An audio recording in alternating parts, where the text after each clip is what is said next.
औज़ुबिल्लाहि बिस्मिल्लाहिर्रहमानिर्रहीम। अस्सलाम वालेकुम स्टूडेंट्स, क्या हाल है? उम्मीद है आप सब बाखैरियत होंगे और अपना काम जो है वो बड़ी दिलजमी के साथ कर रहे होंगे और अपनी स्टडीज़ पे फोकस कर रहे होंगे। जी बेटा, हम लोग पढ़ रहे थे इत्तेहाद मिल्ली के बारे में। जी, तो उसमें इत्तेहाद मिल्ली था कौम का अकीदे और नज़रिए की बुनियाद पर एक हो जाना। उसमें हमने इबादत के लिहाज से देखा, उसके बारे में अल्लाह ताला के अहकामात जो थे उनको देखा। अब हम देखते हैं हुज़ूर सल्लल्लाहु अलैहि वसल्लम के इरशादात, पेज नंबर 68 पे है। जी, तमाम मुसलमानों को बाहमी रहमो मोहब्बत और शफ़क़त करने में जिसमें वाहिद की तरह देखोगे कि अगर उसके एक अज़ू में हिस्से में एक जुज़ में तकलीफ़ हो जाए तो बदन के सारे अज़ा बुखार और बेख्वाबी में मुब्तला हो जाते हैं। आप सल्लल्लाहु अलैहि वसल्लम के जो इरशादात हैं उनको हदीस कहते हैं। तो मुसलमानों को उन्होंने बताया कि मुसलमान जो हैं वो आपस में बाहमी रहमो मोहब्बत और शफ़क़त में एक जिस्म की तरह हैं कि अगर जिस्म के किसी एक हिस्से पे फ़र्ज़ करें कि आपकी आँख में दर्द है, आपकी आँख ख़राब है, तो उस आँख के दर्द की वजह से आपका सारा जिस्म जो है वो बेचैन रहेगा, वो सो नहीं सकेगा। वो ये तो नहीं कहेगा उसको कि चलो जी आँखों को तुम तड़पती रहो, जो मर्ज़ी हो तुम्हारे साथ, बाकी जो हिस्से जो हैं जिस्म के वो आराम करेंगे। ऐसा नहीं है, वो भी जो है वो बेख्वाबी में ही मुब्तला रहेंगे और उस परेशानी को, उस दुख तकलीफ़ को सहेंगे। सपोज़ अगर आपके बाजू में दर्द है तब भी यही हाल है, अगर आपकी उंगली में दर्द है, आपके पाँव में दर्द है, आपके पेट में दर्द है, तो पूरा जिस्म उससे जो है वो मुतासिर होता है। तो इस तरह अगर मुसलमानों में से किसी को कोई तकलीफ़ पहुंचती है तो उम्मत का हर फ़र्द जो है उस तकलीफ़ को महसूस करता है। उसके बाद दूसरा इरशाद आप सल्लल्लाहु अलैहि वसल्लम का, मुसलमान एक दूसरे को इस तरह मजबूत करते हैं जिस तरह दीवार का एक हिस्सा दूसरे हिस्से को मजबूत करता है।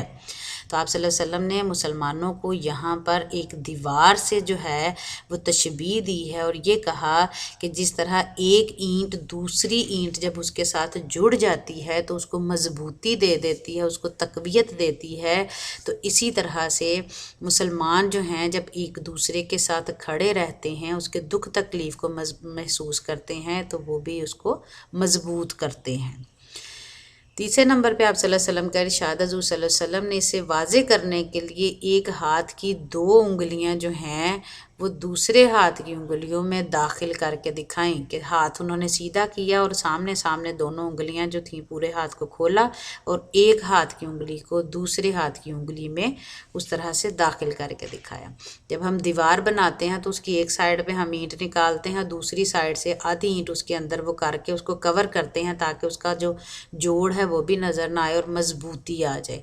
अगर वो बिल्कुल स्ट्रेट रहेगी तो फिर क्या होगा, वो दीवार गिर जाएगी जब उसको किसी साइड से सपोर्ट नहीं मिलेगी। तो उसके बाद है, हर मुसलमान दूसरे मुसलमान का भाई है। क्या आप सल्लल्लाहु अलैहि वसल्लम ने फरमाया कि हर मुसलमान जो है वो दूसरे मुसलमान का भाई है, दीनी भाई है। उसके बाद है, ना खुद उस पर जुल्म करता है न किसी दूसरे को उस पर जुल्म करने देता है। चूँकि एक भाई जो है वो अपने भाई पर जुल्म नहीं करता, उसको तकलीफ़ में नहीं देख सकता और ना ही वो किसी दूसरे को ये इजाज़त देता है कि वो उसके भाई के साथ कोई जुल्म ज़्यादती करे। नेक्स्ट है, अल्लाह ताला अपने बंदों की मदद में लगा रहता है जब तक बंदा अपने भाई की मदद में लगा रहता है। कि मुसलमान जो है वो चूँकि आपस में एक दूसरे के भाई भाई हैं, अगर एक बंदा दुनिया में किसी की मदद करता है, उसके लिए आसानियाँ पैदा करने के लिए जो कोशिश रहता है, तो अल्लाह ताला भी अपने भाई की मदद के लिए जो है वो कोशिश रहता है, उसकी मदद जो है वो करता है। 3 दिन से ज़्यादा अपने मुसलमान भाई से कता ताल्लुक़ रखना हराम है। कता ताल्लुक़ का मतलब है उससे बोलचाल ख़त्म करना, बातचीत ख़त्म करना, ला ताल्लुक़ी का इजहार करना। तो एक मुसलमान जो है अगर वो 3 दिन से ज़्यादा अपने मुसलमान भाई से नाराज़ रहता है तो उससे उसका जो है वो इस चीज़ का गुनाह मिलता है। और कता रहमी के बारे में ये कहा गया कि कता ताल्लुक़ी करने वाला जन्नत में दाखिल नहीं होगा। फिर है मुसलमान वो है जिसकी ज़ुबान और हाथ से दूसरे मुसलमान सलामती में रहें। ये नहीं कि आप जो है वो कोई पत्थर पकड़ के किसी को मार दिया या कोई आपने छड़ी मार दी है तो सिर्फ वही तकलीफ़ पहुंचाना नहीं, बल्कि आप अपनी ज़ुबान से दूसरे पे अगर कोई इल्ज़ाम लगाते हैं, उसके लिए बदज़ुबानी करते हैं, उसके लिए गालम गलोच करते हैं, तो ये चीज़ें भी उसको तकलीफ़ पहुंचाती हैं। हर वो चीज़, चाहे वो हाथ से हो, चाहे वो ज़ुबान से हो, किसी भी तरीके से हो जिससे दूसरे बंदे को तकलीफ़ पहुंचे, उन तमाम कामों से मना किया गया है। दूसरी, हमारी क़ुव्वत और तरक्की और खुशहाली का दारोमदार जो है कुलियतन का मतलब है ओवरऑल, तमाम का तमाम हमारे इत्तेहाद मिल्ली पर है।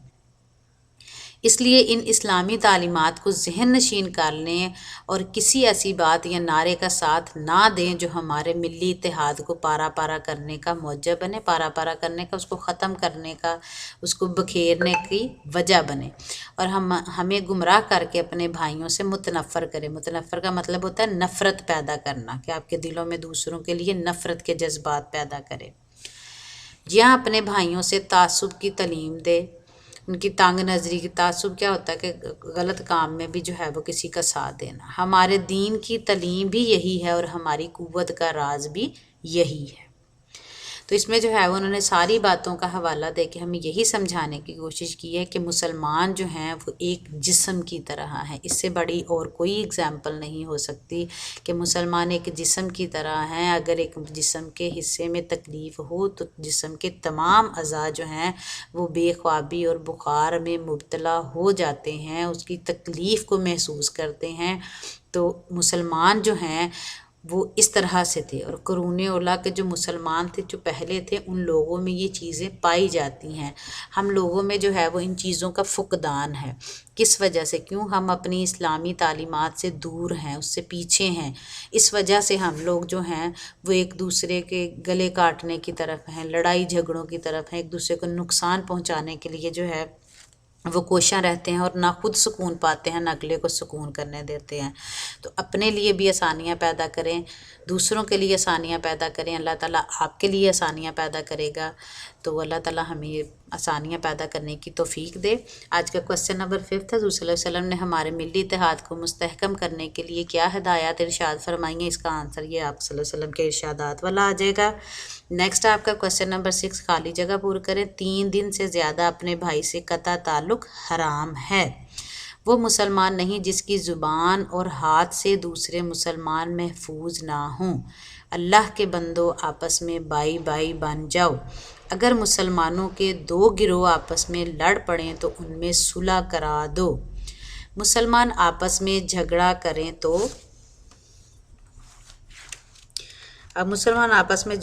तो उनमें सुलह करवा दें। जी बेटा, ये आपका था आज का लेक्चर। अल्लाह ताला आपका हामी और नासिर हो। अल्लाह हाफिज़।